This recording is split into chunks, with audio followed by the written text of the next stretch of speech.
All right. Hello and welcome to Choose a Fi. Today on the show, we are reviving a popular series that we started a couple years ago called The Households of Fi. And we're starting back with Troy and Lindsay. They have been on the show 3 times. So the first was an introduction in episode 221. Then I spoke with them to calculate their Fi number in episode 241. And Grumpus Maximus helped them talk through the value of a pension in episode 316. So this is the 4th touch point with Troy and Lindsay, and I'm just fascinated to hear what they've been up to, what's going on in their life, how the path to Fi is going, good, bad, ugly, everything in between.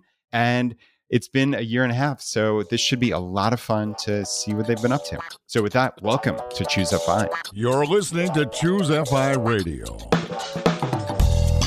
The blueprint for financial independence lives here.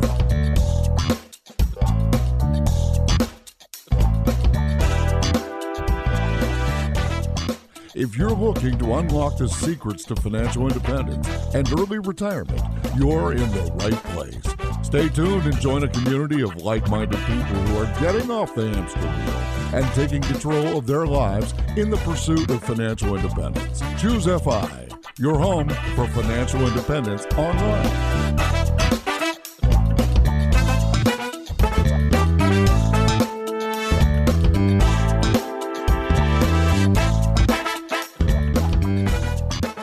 Lindsay and Troy, I'm so excited to have you back. This should be a lot of fun. Thanks for having us. We're glad to be back. It has been a little bit, huh?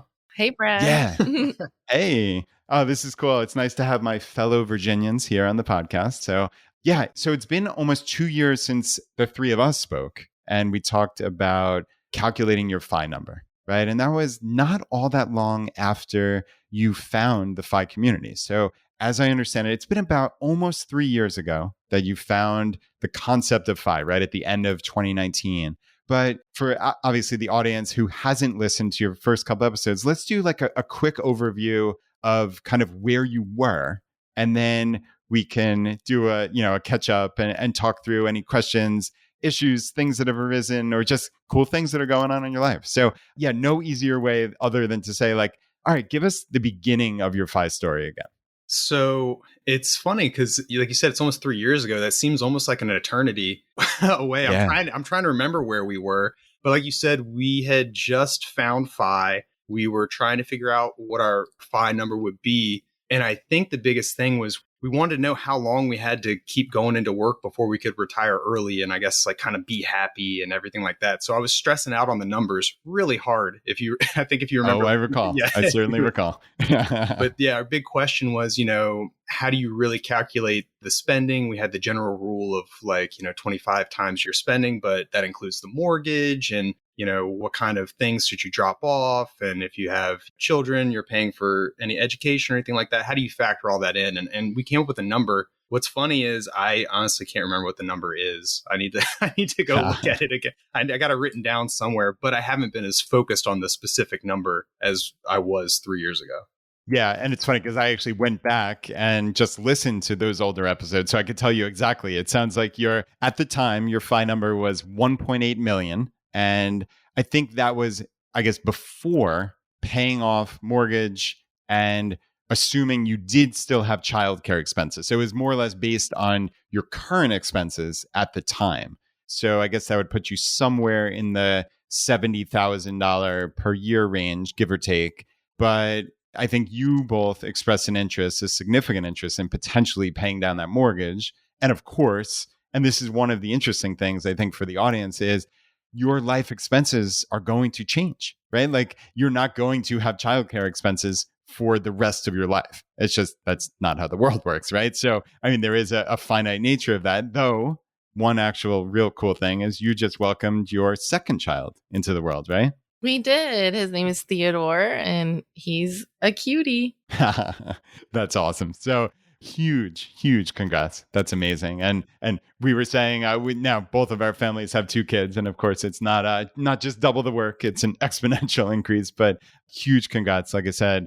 But yeah, I mean, childcare expenses, I think that's an interesting one, right? Because is it predicated on both of you being at work full time? Is it how many kids are we going to have? There's lots of considerations, and I'm curious, like, Has that changed at all since the last couple of years? I mean, I think it's changed a lot. When we first met you in the Phi community, I was a full-time teacher in the classroom, right? And so COVID hit and kind of turned the whole education system, the idea of school upside down.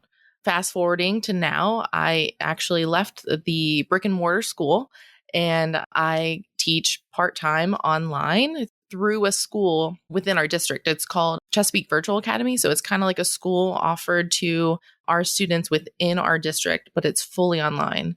So kids can go part-time, they can go full-time. It's pretty awesome. And this was actually an idea before COVID that they wanted to roll out, but it just so happened it coincided with COVID and made education a lot more flexible for a lot of families.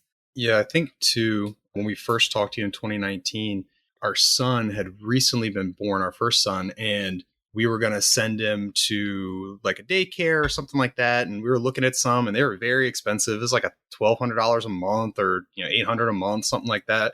But we ended up being able to use, luckily, both of our parents live close. So they have kind of picked up with a lot of the childcare. They come over every day and watch. We give them some money throughout the month. They ask us not to, but it's not a lot if you look at what they were charging. So those costs are actually way lower than we had anticipated. And now with Lindsay being part-time, it's even more so. Wow, that's incredible. Yeah, that's wonderful that you have parents close by that can help out with that. That's enormous.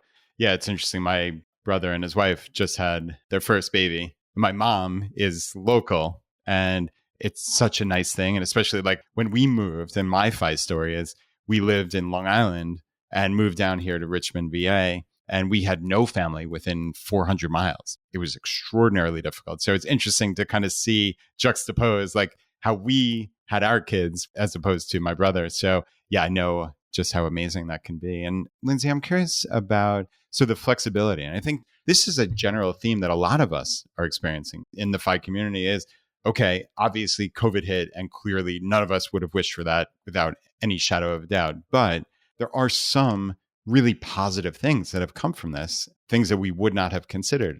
So you said you're part-time, but it's with the school district you were with previously? Yes. So I'm still an employee of Chesapeake Public Schools, but I just went part-time and then I only can teach 2 classes a semester and I just get straight pay. It's not, I don't get benefits or healthcare, things like that. It's just kind of, you work part-time, you can sub for other teachers as necessary. But yeah, so, and being part-time online is even better. And this was something that I was actually looking into before COVID. I was interested in the online platform and reaching students from anywhere. But really the only option was virtual Virginia. I don't know if you're familiar, but it's like an asynchronous kind of setting and it's really hard to get into, right? It was a smaller community. And so now with CVA and having that opportunity to teach kids in my district, it's really opened up a lot of doors. That's really cool. So, right, flexibility being the operative word here, right? So clearly there's flexibility in terms of going into a building, being part-time, but if you wanted to ramp that up or down, do you also have that flexibility or is it limited to that 2 class? I know you said you could sub also, but like talk me through how that works because I think this might be something, there are plenty of teachers who listen to our show, obviously, like they might have options in their own districts that they haven't even asked about. Definitely. I think other districts, Virginia Beach Public Schools, I think they are also thinking, if not already have some sort of, I call it cloud school in place to give kids that option to have like live teachers within their district. But I can always I could apply for full-time. So CVA has actually only been around for a year. Last year was its first year. And this year they actually introduced a middle school, a full-time middle school, as well as a full-time elementary school. There are limited positions just because we're still trying to increase our enrollment. But as enrollment goes up, they're going to need more teachers. So I'm hoping in the future, once the kids are a little bit older, that I could possibly interview and be bumped up to full time. That is really cool. So Lindsay, we had an entire episode with you and Grumpus Maximus talking through pensions and very specifically your pension. I'm curious with this new virtual school, you're still in the district, right? So do your pension benefits continue? I know like you have to accrue X number of years. Does that continue along or are you kind of opting out of that by working here? So full time, you definitely are still contributing to your pension and you get all of your, health benefits and things like that. But being part time, that was something that I think I'm no longer contributing to currently. But, once my full time status, a couple of years down the road, I can always contribute again. Yeah, that's pretty much what we got from it because I made you send a bunch of emails to figure out what the status was going to be. So yeah, she can park it there. And when we talked with Grumpus, he looked it up for us, the information, and whenever we want, we can pull that money out and convert it to like a traditional IRA or something like that. So when you leave, you're allowed to take your money with you. But she asked if that option is still able just to keep it there in case she comes back, and she can. But if we decide to take it out at a later date, if she doesn't end up want to go full time and wants to just leave permanently or stay part time, then we can still pull that money out. So it's just sitting there right now, but we have the option later. Oh, that's fantastic. So again, with the word flexibility, right? We've only been talking for 10 minutes, but that seems to be the word. You have options and you have flexibility. If you decide, you might decide after your kids go back that you want to go back to full time and you have that flexibility. You're still in the same district. And obviously, a pension is a significant benefit. But as Grumpus said, right, it's that calculation, your own internal calculation of the worth versus the worth it. Is it truly worth it, especially when you're on the path to FI? Do you need that money? Sure, it feels bad on some level to pass it up. But if you've made a very intentional life decision that you don't need it, I mean, why spend extra years in a classroom? I think so many people struggle with that. And, I talk to a lot of teachers. I have a lot of teacher friends who are still in the building but are unhappy. They want to explore these options too of teaching online or even just jumping to another profession. And I think it is that security of the classroom and having that security, that pension. And so you're even just afraid to even consider other options. So I think that being intentional, like you said, and just looking at where you are in your situation, where you want to go, can really kind of help to encourage you to seek out what you want to do with your life. Yeah, I love that. And I want to kind of go back now to the expenses, because I think that's a big part of your FI story. And it sounds like at the very beginning of finding FI, like so many of us, one of the things you do is you realize the quickest way to make changes is to cut and to lower your expenses and work on every dollar. But I think you guys very quickly realized we might be over optimizing, or this is maybe a little too much. And there's some backing off. And I'd be curious just to hear kind of the evolution of that. Yeah, I think when we first started out, it was kind of on that, we had talked about it before, it's kind of on that Dave Ramsey track where we really wanted to pay off our debt. And we gave every dollar like a mission. And we paid off all of our debt except the mortgage. And we felt really good about it. And that's when we found out about FI.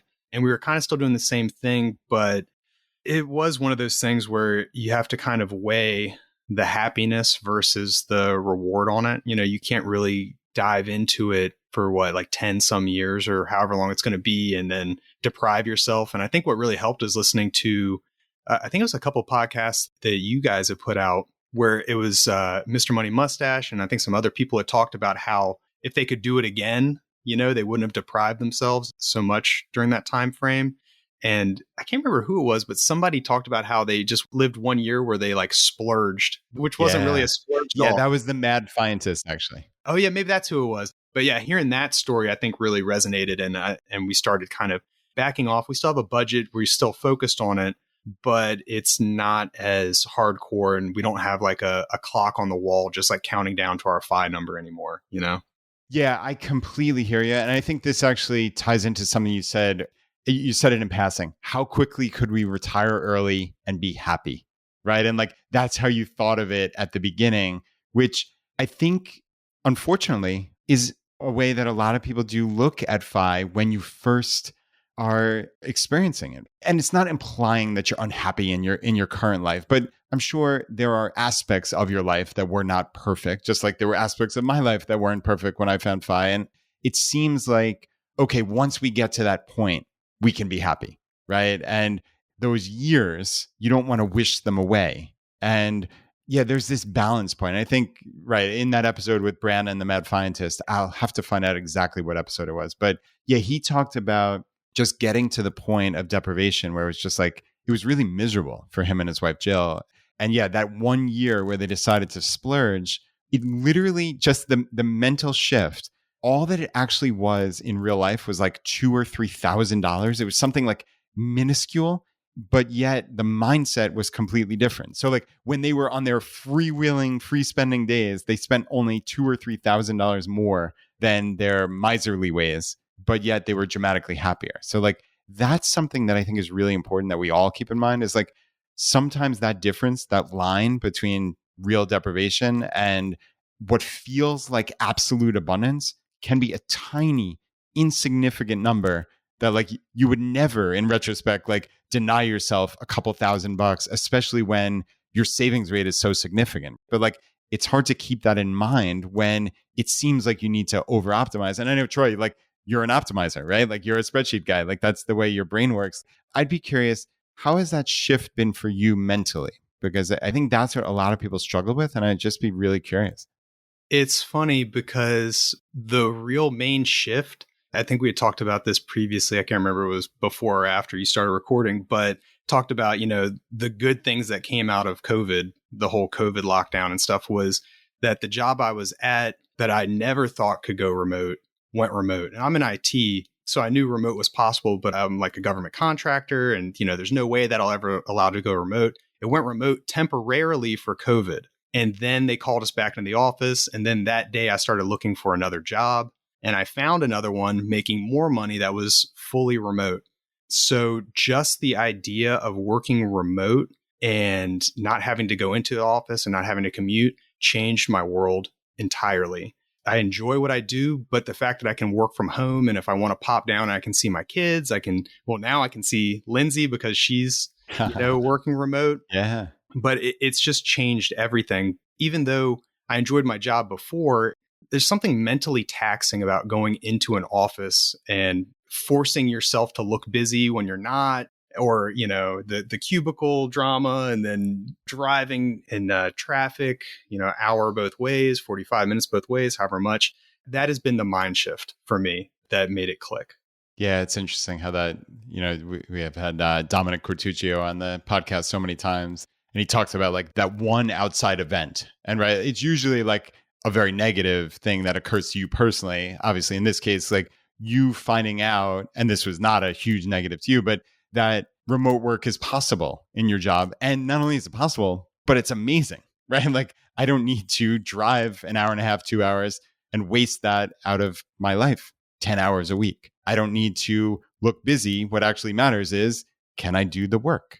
These things that should be obvious, that should have always been obvious, like it took that exogenous shock to wake us all up. So you're telling me the very day they sent you back into the office was when you started looking, essentially, like plus or minus? Essentially, when I knew it was coming, when I knew that they were going to start pulling us back, that's when I decided to kind of start throwing the net out there. And by trade, as a government contractor, you're kind of always jumping around anyway. So it wasn't like a big shift. It's not like I had been in the company for a very long time, but I started throwing the net out to see what I could catch. And I wanted originally to wait because I was kind of transition my specialty in IT from where I currently was over to like the cloud and AWS and stuff. So I jumped ship a little bit early, stay with my current focus. And then like a year later after that, I left jobs again. And like every time the salary increment went up too. So my salary is almost doubled since the last time that we talked in 2020. Wow. Very close.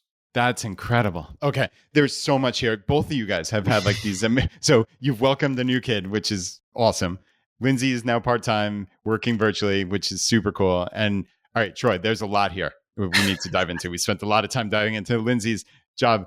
So I'm seeing two main themes, right? So there's upskilling, right? Or changing fields, let's say, right? And I think a lot of people have that ability. Again, this is one of those, it's like outside of the zone of your awareness. And maybe it's my own limitations, but like I didn't do this in my career. So I think I'm kind of projecting that most people don't realize you can, which is stupid. It's my own failing. So we've got that upskilling or learning new things that can help you potentially get a better job or a different job.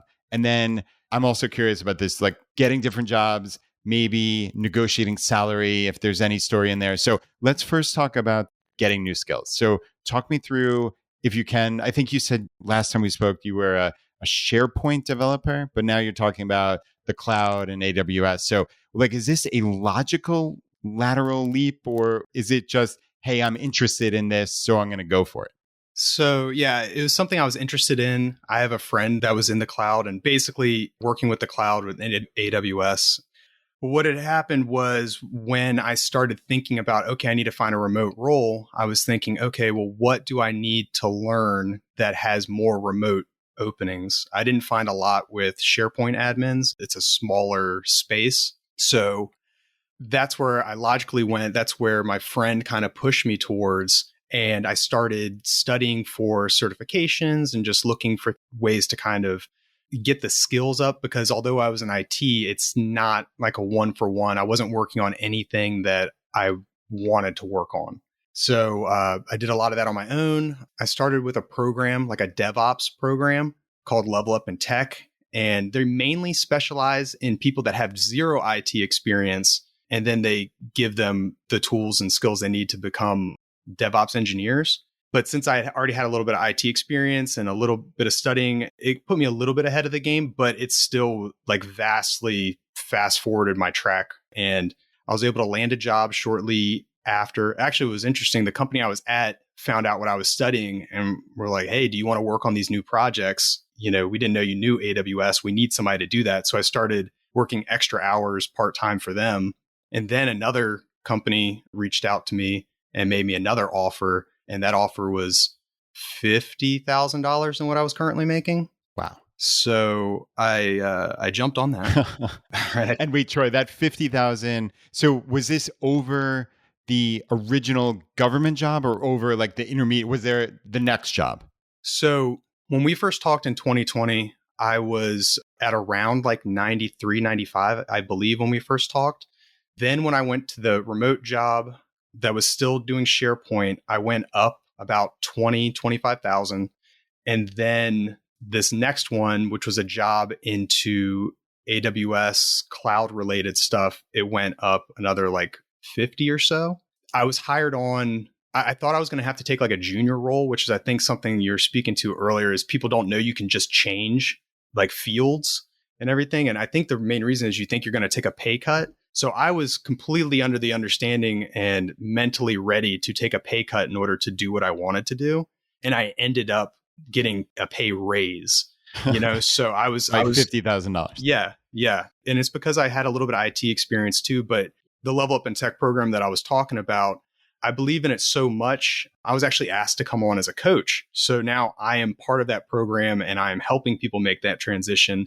And I see it every time that people can come from nursing. They can come from teaching. I think we had like somebody was, police officers, you know, zero IT experience, but you can go through a program or you can study on your own and there's plenty of free resources and stuff. And you can switch and you can get into IT. And a lot of people think you need a degree, but you don't. You just need to have the knowledge and be able to demonstrate it. Wow. Okay. That's amazing. We'll certainly have to link to that in the show notes. And yeah, I mean, that sounds actually very similar to the thing that we've been talking about for the last couple of years with the Salesforce career development program that Bradley Rice, who's been on the show a couple of times, has talked about. I know they have a podcast called Salesforce for Everyone. And we're always looking for these different options, right? Because that's what's so amazing about crowdsourcing in the FI community, is finding these different fields that people, like you said, people from all walks of life can study and learn and potentially get a job, a really high paying job that gives them flexibility. I mean, that's the perfect world scenario. So the more of these that we can accumulate and have a list of, I mean, it just gives people different options, which is wonderful. So yeah, like I said, we'll link that up in the show notes for this episode. And I'm curious, you said, so aside from that program, I think predating that, it sounds like, and I may be wrong about that, but you said you were studying for certifications on your own. I'm curious, like, is that something that anybody could have done? Are there prerequisites because you were already in the IT field? Or talk me through that, because I think, you know, this is, again, something like people are looking for these options for how can I do this if I'm in a completely different field? So as far as it goes, what I was doing was I was studying for certifications, AWS certifications specifically, which is Amazon Web Services. And I think that's what a lot of people do. You try and get the certifications and hope it leads to jobs. But what I was finding in just some of my research and stuff was that just getting the certifications alone is not enough. It doesn't demonstrate enough skills. And that's kind of where a lot of people fall flat. You don't need any prerequisites or anything like that. You can get very good courses on like udemy.com or A Cloud Guru is another good website where you can learn all the skills for that. What I was kind of missing in the program that I was talking about that kind of helps out is as you're learning these materials, you also are doing projects that mimic real world scenarios and documenting the projects. So that way, when you go to your interviews and stuff, and everybody always asks for real world experience, you say, okay, yeah, I don't have real world experience, but here is my online portfolio of all the projects that I've done. And they're very similar use cases to what you might want or at your company or what you need to do. But it's just one of those ways that helps bridge the gap. And it also shows that you're kind of a continued learner and that you're dedicated, which sometimes at the junior level is really all that a team lead is looking for. They're looking for somebody that's going to dive in and they're going to continue learning and do what needs to be done on the job. Wow. Yeah, that's really cool. And that certainly makes sense. Hey, this is Brad. I wanted to let you know we're changing things up a little bit. I'm going away for the foreseeable future from traditional advertising, and we're actually going to partner with some of my favorite podcasts to cross-promote our shows. So they tell their audience about Choosify, and I tell you, our community, about, again, some of my favorite shows. So it works out beautifully. So give them a try. Hit subscribe, check them out, and let me know what you think. I listen to a lot of podcasts. The Tim Ferriss Show has always been my favorite by far, but for the first time ever, there's a real rival for that top spot. It's a show called My First Million. When I see a new episode show up in my podcast player, it's a drop everything and listen kind of situation for me. The show is all about business building and growth hacking, from how to make $1,000 in a weekend type side hustles to billion-dollar ideas and everything in between. The show is fun, it's infectious. The hosts, Sam Parr and Sean Perry, have an amazing rapport. In fact, if you're a longtime Choosify fan, I think you'll find it's the closest thing to me and Jonathan you've ever heard. And Sam and Sean are legit. They've built and sold 8-figure businesses to HubSpot and Amazon, and they have an amazing network of friends and colleagues they get on the show to share their wisdom. If I lost everything and had to start over from scratch, I can honestly say the first place I'd start is with My First Million. I think the mindset of business building they cultivate is unmatched, so I'd seriously just listen to every episode in their feed and go from there. The show is a little bit of an acquired taste, but as you get to know Sam and Sean, you'll see just how brilliant they are. So take my word for it and listen to at least a handful of episodes. I think you'll love it. So search for My First Million. That's My First Million on Apple Podcasts, Spotify, or wherever you listen to podcasts.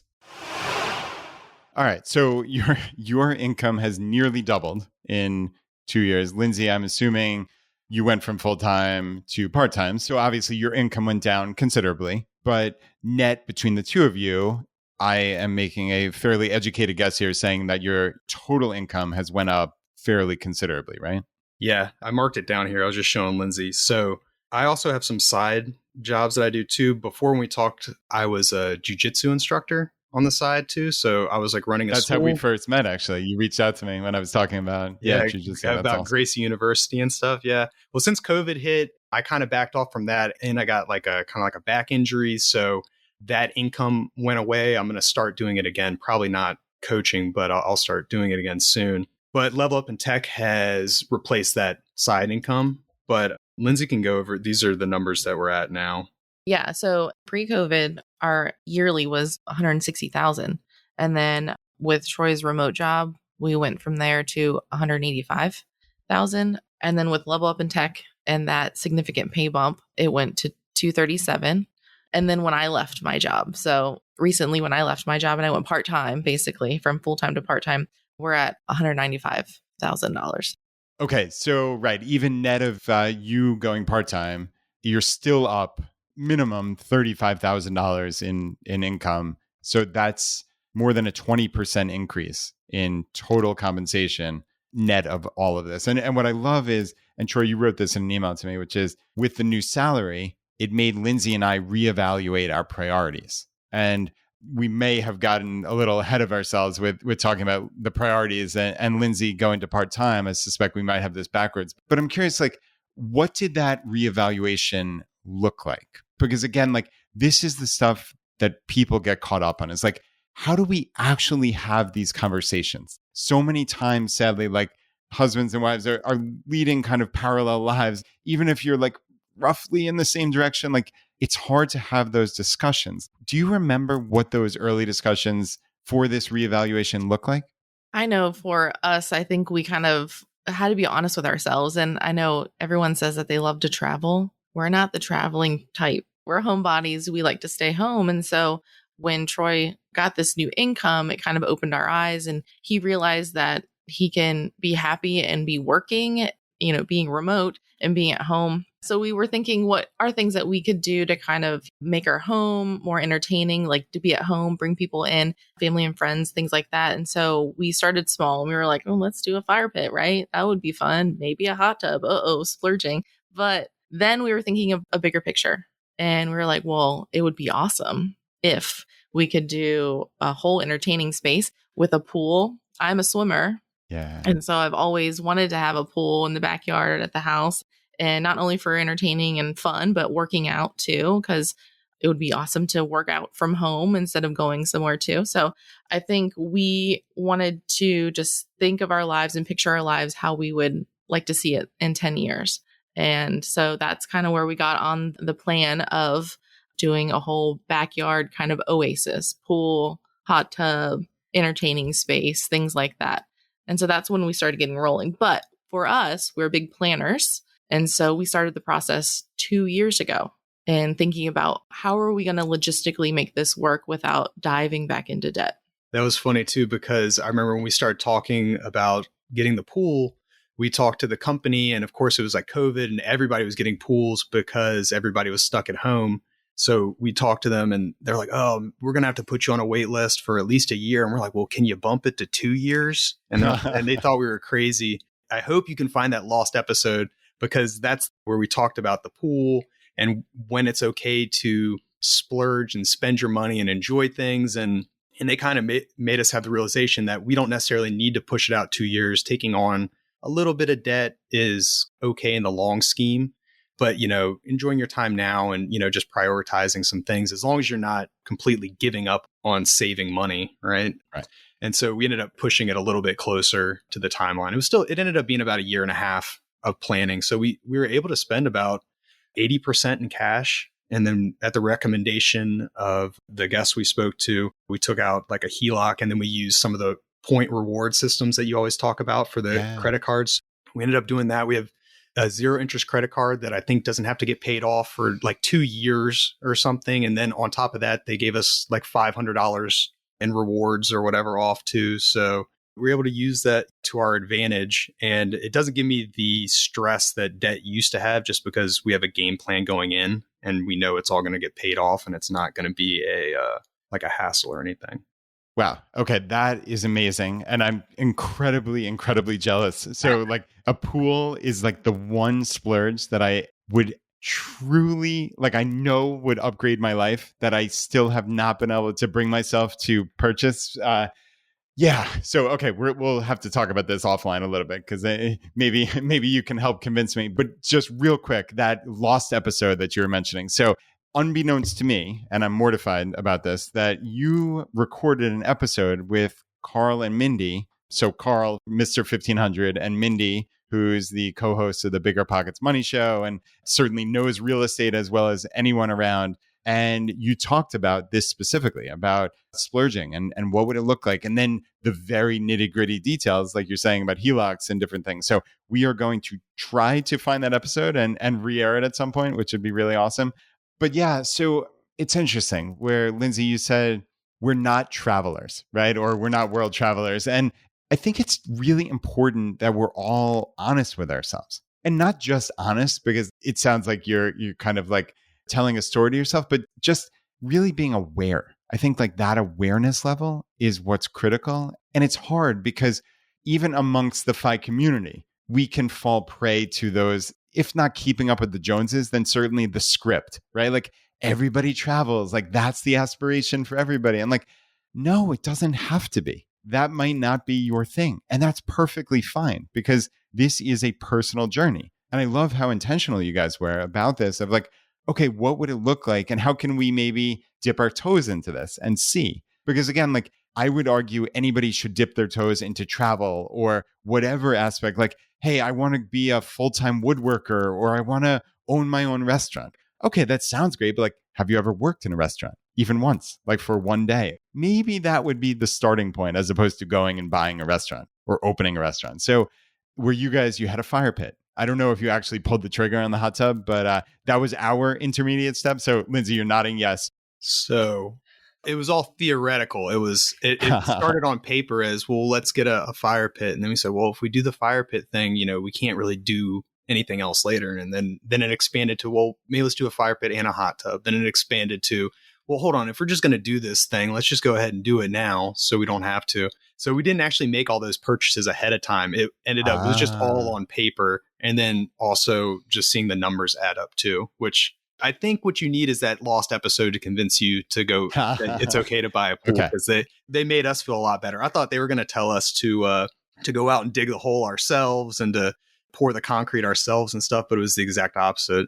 And it was before this huge home appreciation that kind of went on this last year or so too. So at the time, we didn't even have as much equity in our house as we do now. Interesting. All right. That is very cool. Like I said, we are going to do everything in our power to unearth that lost episode. But I think more importantly, okay, you've made a decision that probably would have scared you guys 4 years ago, right? Because a massive part of your journey is you paid off, I think it was almost $90,000 worth of debt. I mean, that is a huge thing. And it's a massive psychological win, of course, but it's a psychological shift, right? And then once you've paid it down, to then say, okay, I'm going to take out more debt, albeit it's part of your home. It's slightly different than having consumer debt, of course. But nevertheless, I think the mental aspect is hard to get over. And I'm hoping you could talk a little bit more about that. And was that a challenge, or was it very simply okay, we had this conversation with Carl and Mindy and it was just self-evident? I think we, once we pay down the debt, you have all of this freedom and weight off your shoulders, but then you're like, well, what now? And again, the conversation with us being honest with ourselves and really what we enjoy doing and not necessarily traveling. So what's something that we could really enjoy from years to come? And again, that episode, every question she asked us was yeah, no, this is great. And she's like, wow, okay, I really think you guys should do this. And so it just, made it even more certain that, this is a journey that we can go on. And it wasn't a purchase that we did lightly. We definitely crunched the numbers, put it on paper. We had our drawing up of our yard of how it's going to look. And we had it on the wall framed so that we kept our eye on the prize kind of thing.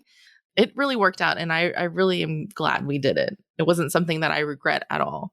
Yeah, I'll be honest too. I was hoping we wouldn't have to do any debt. We put in for the HELOC and I was hoping we wouldn't have to tap into it. But as with all home projects, you kind of go over budget a little bit, or you get the shiny object syndrome and some new little things you can add kind of come in. So there were little last minute things that we added that we didn't necessarily, weren't exactly in the original plans and stuff. So we had to dip into it a little bit, but it all worked out. But it's like you said, it's not consumer debt. So it doesn't make us as nervous, just making payments and also concentrating on making sure that this doesn't snowball into something else. But I mean, we took a lot of steps to get there. Oh yeah, I forgot to mention. Yeah, we even went down to one car. I forgot to mention that. So we're now we're a one car family too. So that was one of the things that we saved on. Oh yeah, because that gave us a huge chunk of money too. So that's also something that kept us from having to dip into too much of the financing aspect.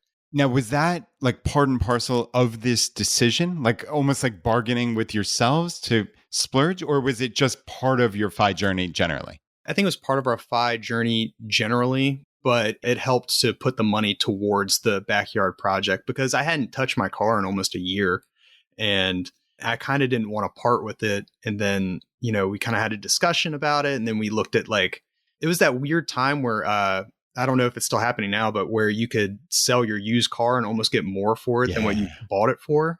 So we sold, it was a Honda Civic 4-door that had very few miles on it and stuff and barely touched it in the last year or so. And, Yeah, Carvana was going to pay us more than we bought it brand new, and they were going to pay us almost what we paid for it brand new. So we went ahead and we did that. It's just logical. And then it drops off our insurance as well. We don't have to pay the property taxes on it. And, if we hadn't been doing this, I would have wanted to put it, all in investing. But because we're doing this, it kept us from having to dip into the HELOC too much more. And then, also just having the HELOC in general, I think I heard a podcast episode from y'all early on about different ways to have an emergency fund. So like also kind of using that as a possible emergency fund, because very few emergencies need something like right this second, Yeah. That's interesting because I know on one of our earlier episodes that we did with you guys, Lindsay, you said specifically like one of the goals was to have a 6-month emergency fund, which is wonderful and laudable and all that good stuff. But yeah, that's what's interesting is like as you get further down the path to FI, your options and your flexibility, it opens the world to you in the sense that like, do we really need, let's say your expenses are $6,000 a month, which it's probably less based on what you guys are saying, but I think that's what you said it was the last time we talked about 2 years ago. So do we really need almost $40,000 just sitting inert in a bank account, literally doing nothing? Okay. I mean, obviously there's peace of mind to that. And I'm not, by no means am I saying that nobody should have savings that they can access, right? And I think that's the fundamental distinction versus money sitting there inert, doing nothing, just kind of getting eaten away by inflation, sadly, right? Especially now, more so than we've experienced in the 3 of our adult lifetimes. So it's interesting when you kind of get down this path and you say, okay, can I access money, right? If there's truly an emergency, and like, what would an emergency constitute? And I still am struggling with finding like that example of what would I absolutely need literal cash for? Right? Like instantly, I can't exactly come up with an answer of like something over a couple $100, right? And in which case, like I could just go to the ATM for that. So it's interesting to kind of rethink these things that we consider like sacrosanct in personal finance generally. Yeah, it's just using money as a tool, right? And I think you guys have talked about that before, and it changes things. As long as you know about it and you're not scared, you're not scared to, what am I trying to say? I think it's important to be aware of your finances. I know a lot of people kind of spend and are not conscious of how much money they have, and just the daily little expenditures really add up. And so just overall being conscious and being aware of your money, of your financial picture, I think really helps a lot too. Makes it less scary. Yeah. Makes it way less scary. Right. But also not letting it rule your lives. Right. And worrying and stressing about every single penny. I think that to me is like one of the real huge positives of getting to that point in your FI journey where it doesn't feel like it's the race to the bottom. Again, cutting every expense, just trying to get there as quickly as possible. Right. Yeah, no, that's exactly right. And there's also one other website that I used, and I'm pretty sure you recommended it, New Retirement. Yeah. That's a calculator. That's really wonderful. That has also helped like de-stress me as well, because I've linked everything up to it. I pay for like the paid membership or whatever, which is like a couple dollars a month or something. But it basically tracks out all your expenses, and it's very good with graphs, and it even shows you like the most pessimistic opportunity, and like if inflation is like ridiculously high, it does all this stuff or whatever. But being able to see it mapped out has also been able to like chill out that voice in the back of my head that's very worried about money.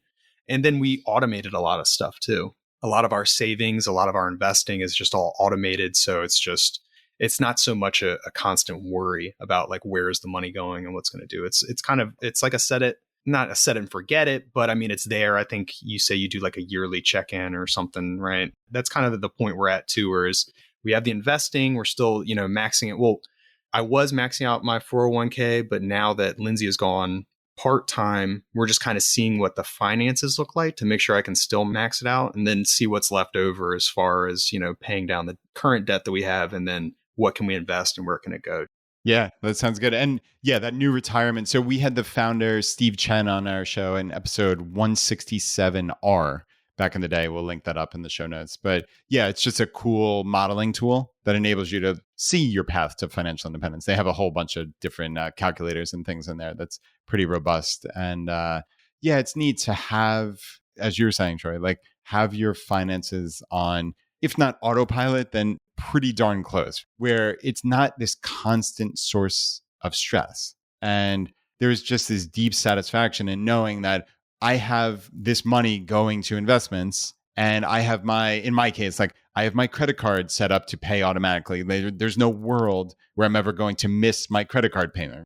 I have my electric bill and water bill coming out auto debit. And again, there's no world where I'm just going to be on vacation and miss a bill or something like that kind of stuff. Maybe it's just like my own kind of failings mentally, but like that stuff stresses the heck out of me. So like just even something as simple as that, like setting up that kind of autopilot has made my life so much less stressful. And then even like I do at Vanguard, I have auto investments just every week. And it's a number that I'm comfortable with, where there's no world where I'm going to overdraw my checking account or something like that, right? But like it enables me to then just keep on, I guess, dollar cost averaging into, in my case, VTSAX or whatever it may be. But it feels good. There's something very satisfying about that, right? Like it's all just working for you 24 hours a day, basically. Yeah, 100% agree. So yeah, I guess I just kind of wanted to double back to this new trajectory, really, right? Which is, okay, your income has went up fairly considerably. So that gives you a bigger, I don't know, shovel is what Jonathan always used to call it, to kind of like, it enables you to get where you're going quicker, just very simply, right? Like if your expenses are similar, then you all of a sudden have $30,000+ pre-tax, of course, additional to do what you want with. But that's kind of presupposing that your expenses haven't changed considerably. And I'm curious, like, so even aside from this big project, like I think when we last left you, it was about $6,000 a month that you spent. But I think of that, childcare was like $800, you had told us. So would you have a sense where your expenses roughly stand now monthly? It's somewhere in the $5,000 to $6,000 range still. It just kind of depends. It's been elevated recently just because the project just completed like a week or two ago. Oh, wow. So yeah, so there's some fluctuations as far as paying some things. But yeah, for the most part, it's those other expenses, ignoring those, it's still been about 5,000 or 6,000. But we have to really see what the income is now, because it's always different with just taxes and then part-time, how that, and then now we have to pay a little bit more for insurance because having, family members on is more than just having like a one person on, the employee. So we're just kind of seeing how that looks this month, and then that'll give us a better kind of idea of where we're at going forward. I mean, as far as childcare expenses, things like that, obviously I have more time. I'm at home, and your mom's not helping out as frequently. And also our 3-year-old is going to school twice a week. So, I think the childcare kind of just fluxed, from at home daycare to more like, other fun activities for him. But overall, I mean, basically after this project has completed, we're just back to just paying everything off, right? And then we'll figure out what we want to do again from there. Yeah, we have to send him places because he's like one of those COVID kids growing up, like no socialization. Yeah. So that's where we're like, let's just send him twice a week so he knows other kids, Hey, that makes perfect sense. Yeah, both my kids went through very similar progression where, they started 2-day week and then the next year was 3 and et cetera, et cetera. And yeah, I hear you obviously about, it's easy to say, oh, the childcare expenses are going away in terms of like a daycare or some such. But yeah, as we certainly know, children do cost money, right? Like it's not, and I know, Lindsay, you're saying you were a swimmer and both my girls were in year-round swim, which is extremely expensive. I mean, it was multiple thousands of dollars per kid per year. And actually, interestingly, they both just stopped that a couple months ago.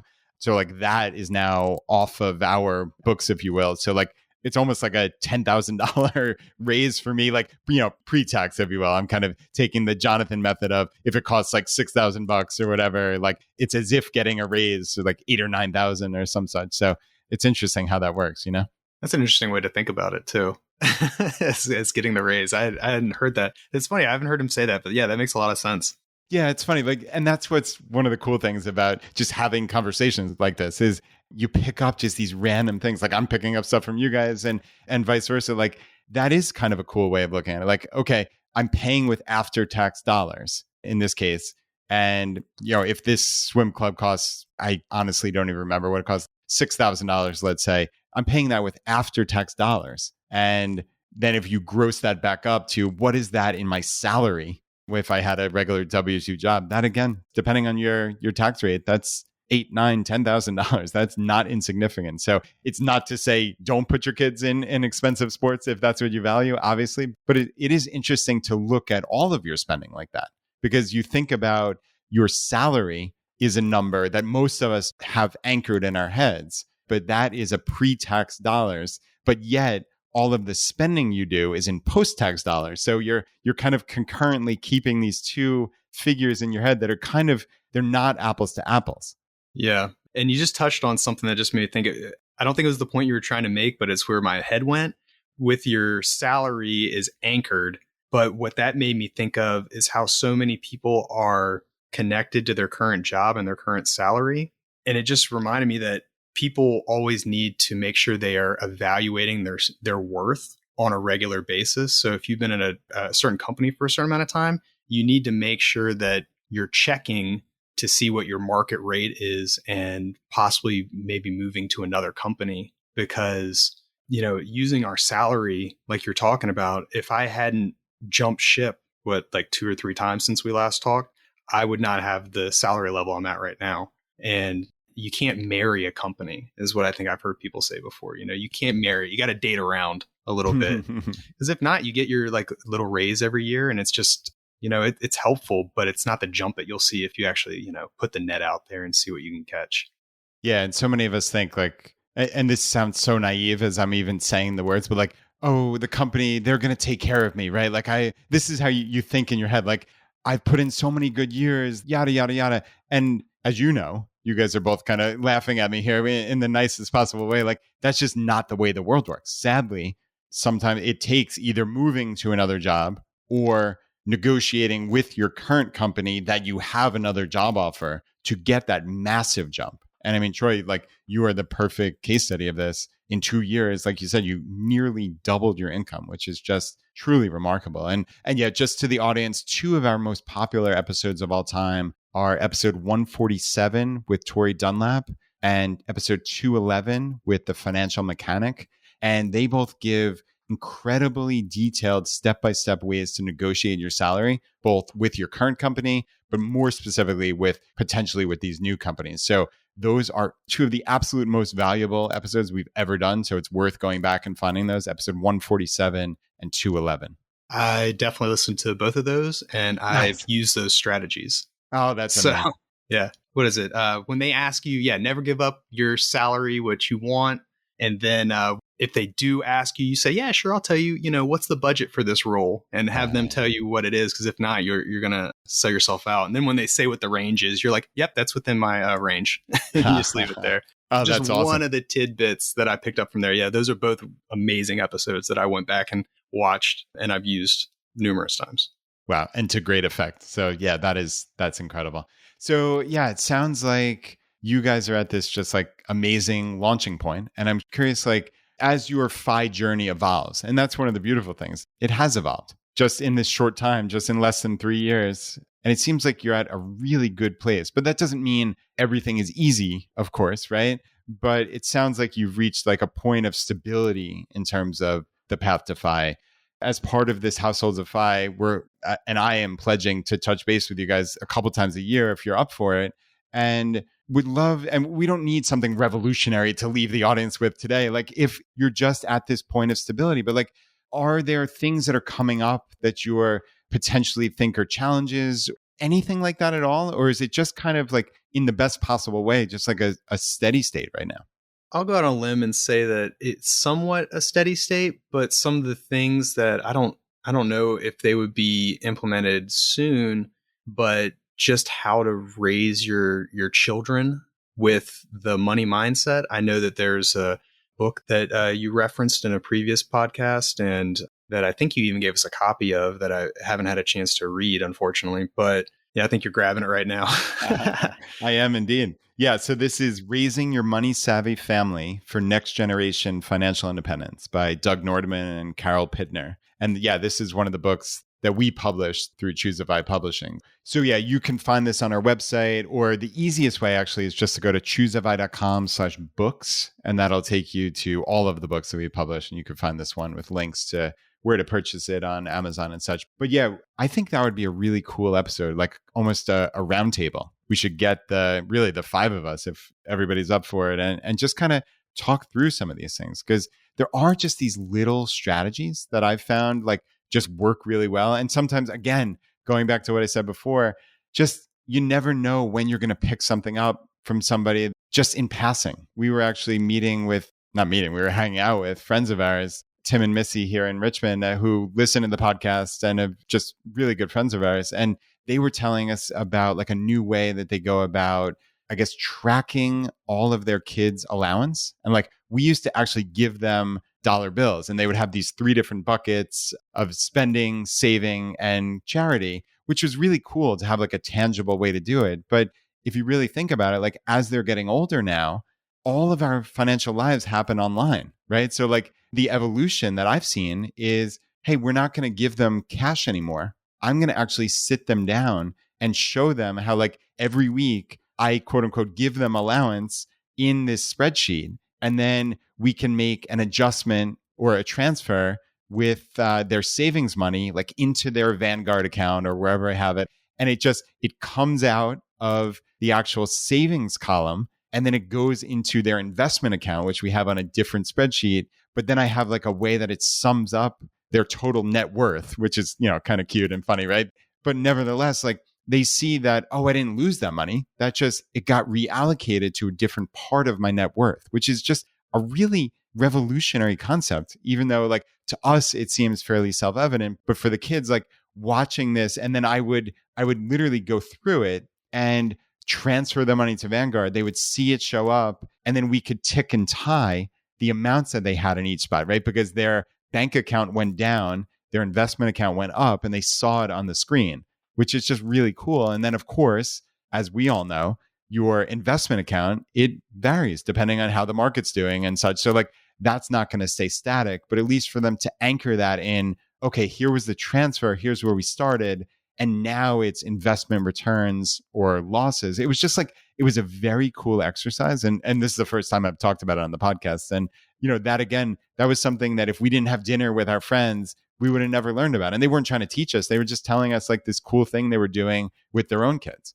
Yeah, I think that would be awesome. I think that's probably one of the next steps that we're at, because with our investments, for the most part, it's like we said, it's pretty steady, and we'll be able to put the amount that we save each month towards investments and stuff like that. But I think that's where we're most curious about going next, is how to raise our 2 kids. And, granted, they're still young. One is like 4 months and one is 3 years old, but I'm not sure what age you start implementing this kind of stuff, or maybe there are some tricks you can still do with like a younger kid, but I don't know. Would you be interested in that? Yeah, definitely. I mean, I already know just with our 3-year-old, we can talk about things, and he knows he loves Target, and we go to Target and he just assumes that I can buy the whole store. And so having that conversation and incorporating just things that he understands, like numbers, that might be interesting to just have that in his back pocket. And so as he feels more comfortable with money as he gets older, because we've met so many people, and I've talked to young people in the classroom about finances and specifically for college, and they just don't have a clue, right? They think college is just super expensive, but you pay for it anyway, and you figure out a way after college. So that's a whole different conversation. But yeah, so I think just educating people about money and being, a little bit more comfortable with money makes life just even better. Yeah, I love this. So yeah, that will be our next to be continued on this series. So Troy and Lindsay, thank you so much for coming back on the show. It was really a pleasure to speak with both of you, and I'm just so happy to hear how everything's going. Awesome. Thanks for having us. It's great to be back. Thank you. Nice. Okay. Until next time, we'll talk soon for sure.